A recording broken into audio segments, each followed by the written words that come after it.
O ministro Alexandre de Moraes, do STF, atendeu ao pedido da Procuradoria-Geral da República e abriu um inquérito nesta segunda-feira para investigar suposta atuação do deputado federal licenciado Eduardo Bolsonaro contra autoridades brasileiras nos Estados Unidos. Na decisão, Moraes cita a possibilidade de obstrução de investigação de infração penal que envolva organização criminosa.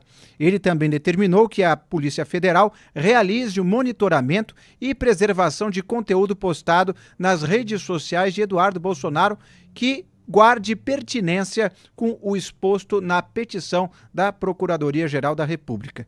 Moraes determinou ainda que a Polícia Federal realize oitiva para que o ex-presidente Jair Bolsonaro preste esclarecimentos em 10 dias. Obviamente que a decisão repercutiu bastante. O líder do PT na Câmara dos Deputados, Lindbergh Farias, por exemplo, protocolou uma representação no Conselho de Ética da Casa contra Eduardo Bolsonaro com pedido de cassação do mandato por causa do comportamento dele nos Estados Unidos. Já a oposição criticou a decisão do ministro Alexandre de Moraes. Vamos ouvir o deputado Luiz Lima, do Novo. Presidente Hugo Mota, eu apresento aqui o pedido de instauração de inquérito da PGR ao Supremo Tribunal Federal para investigar o deputado federal licenciado Eduardo Bolsonaro. Vivemos uma desordem institucional, eu nunca presenciei isso. E o final do pedido diz o seguinte: peço afinal que se dê oportunidade ao senhor Eduardo Bolsonaro a prestar esclarecimentos úteis para fins de inquérito, para que sugiram, diante da gravidade dos fatos, da premência do tempo e da seriedade das providências em tela, que o senhor Eduardo Bolsonaro seja convidado a se manifestar. Sugiro que a digna Polícia Federal encaminhe notificação aos endereços eletrônicos. Ele deve ser intimado de forma diplomática e, não satisfeito, ainda faz uma intimação ao ex-presidente Bolsonaro para que preste esclarecimentos a respeito dos fatos, dada a circunstância de ser diretamente beneficiado pela conduta descrita e já haver declarado ser responsável financeiro pela manutenção do senhor Eduardo Bolsonaro no território americano. Olha, eu lembro que quando o presidente Lula ele foi condenado em 3 instâncias por mais de 10 juízes, mesmo tendo o direito de ter mais de 200 recursos, quando a presidente Dilma sofreu impeachment, eu lembro que membros do PT viajaram o mundo inteiro criticando o STF. Inclusive, o ministro Zanin, quando era advogado do presidente Lula, criticou severamente o sistema judiciário. Olha, que vergonha estamos passando. A Espanha é governada por um partido socialista.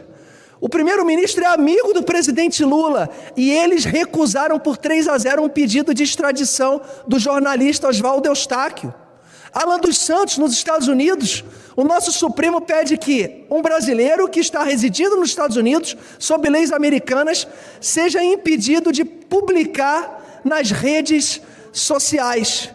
Olha, a gente está tirando a liberdade de qualquer cidadão brasileiro pode ir nos Estados Unidos procurar o governo americano e dizer que um cidadão brasileiro está atentando contra a liberdade política, religiosa, contra a liberdade de expressão. Se o entendimento daquele país for aplicar a lei Magnitsky, ok, isso é liberdade.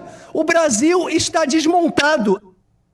E para entender as repercussões jurídicas desse caso, vamos falar com Arthur Rolo, advogado, doutor em Direito, especialista em Direito Eleitoral e em Direito Administrativo.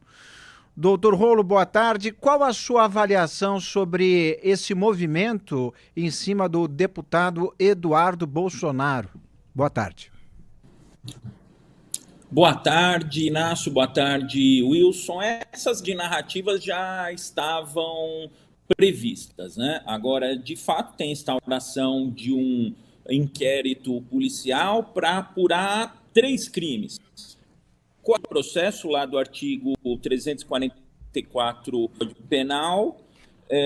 Obstrução de investigação de infração penal que envolva organização criminosa e abolição violenta do Estado democrático de direito. São essas as acusações. De acordo com a representação da Procuradoria-Geral da República, O Eduardo Bolsonaro está aí intimidando o relator, ministro Alexandre de Moraes, está intimidando a própria Procuradoria-Geral da República e está intimidando a Polícia Federal nessas investigações que estão sendo realizadas contra o ex-presidente Jair Bolsonaro. Mas um ponto aí que eu acho que tem que ser ponderado é até onde vai o limite de crítica de um parlamentar com coisas que ele não concorda de uma decisão do tribunal. Até onde a vista alcança, lá o artigo 220 da Constituição Federal, confere a todos o direito de crítica. E, inclusive, o deputado federal tem imunidade parlamentar para poder criticar e, eventualmente, se insurgir contra algo que ele não entende correto. Não estou entrando no mérito se a postura do Eduardo Bolsonaro está correta ou não, mas a questão que vai ter que ser delineada agora, até onde vai o limite de crítica? A gente pode criticar o STF, até que ponto essa crítica é possível, porque, ao que consta, o Eduardo Bolsonaro está insuflando o governo americano a tomar medidas contra autoridades brasileiras, e não só contra autoridades brasileiras, como também contra familiares, o que viola diretamente a nossa Constituição Federal, porque nenhuma pena pode passar da pessoa do condenado. Wilson Lima, boa tarde. Boa tarde, você já estava aqui no programa do bloco anterior, estou ficando doido. Não, tudo bem, pode não, mandar sua pergunta para o Dr. Rolo. Doutor, hoje pela manhã eu conversei com alguns agentes da PF e qual o sentimento que começa ali a surgir perante aos investigadores? Que, com a abertura do inquérito, vai ser possível você adotar várias providências, quebra de sigilo, você vai ter possibilidade de realizar várias diligências.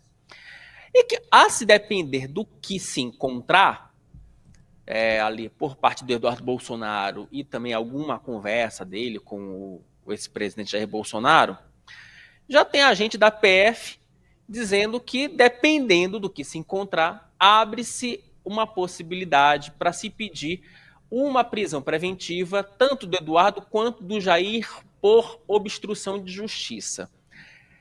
Conversando com um agente, ele me lembra o caso do Delcídio do Amaral. Talvez o senhor lembre desse caso durante a Lava Jato, que o Delcídio ele foi preso justamente por tentar facilitar a fuga do Nestor Severo, ele, inclusive, como financiador. Só acredita que essa visão é muito ostensiva do Instituto da Prisão Preventiva? Seria alargar demais essa prerrogativa, doutor? Não acho não, Wilson. Esse crime aqui de coação no curso do processo é um crime que motiva, sim, prisões cautelares. São bastante comuns prisões cautelares em se tratando desse crime de coação do curso do processo, porque o que se entende? Entende que, se não houver uma prisão cautelar, por exemplo, que vai haver uma influência direta no resultado do processo, impedindo que o processo siga o seu curso natural. Então, esse risco é um risco concreto, sim, assim como já se ventilando aí da volta do Eduardo Bolsonaro começar a articular uma eventual campanha presidencial, inclusive ele pode voltar para cá. Esse é um crime que, por exemplo, pode levar à apreensão do passaporte dele. Então, não só prisão preventiva, aí uma prisão cautelar que seja, como também apreensão de passaporte. Duda Teixeira, bem-vindo ao debate. Com a palavra. Boa tarde, doutor Rolo. Rolo, aí tem uma questão que o que pode acontecer é o governo americano, então, aplicar sanções ao Alexandre de Moraes, né?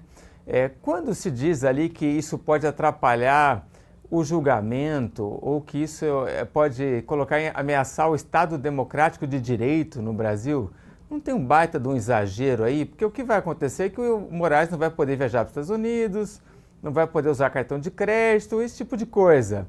Quando você está dizendo que ameaçar o Estado Democrático de Direito, não é extrapolar demais a coisa? Eu entendo que sim, Duda. Eu acho que há um exagero, até porque o poder do Eduardo Bolsonaro de influenciar o governo americano é limitado, depende de uma postura ativa e efetiva do governo americano.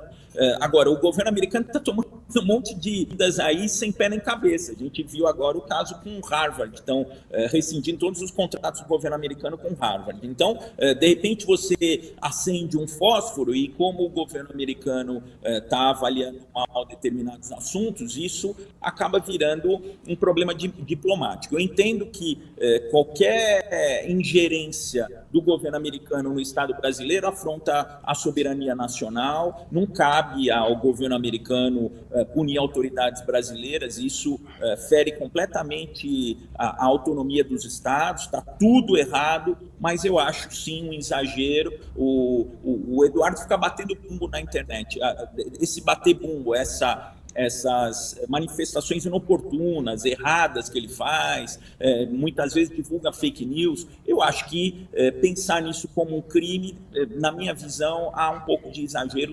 Sim, não cabe ao governo americano interferir e punir ministro do Supremo do Brasil. Isso também não tem precedente nenhum, isso é um absurdo, isso não pode acontecer.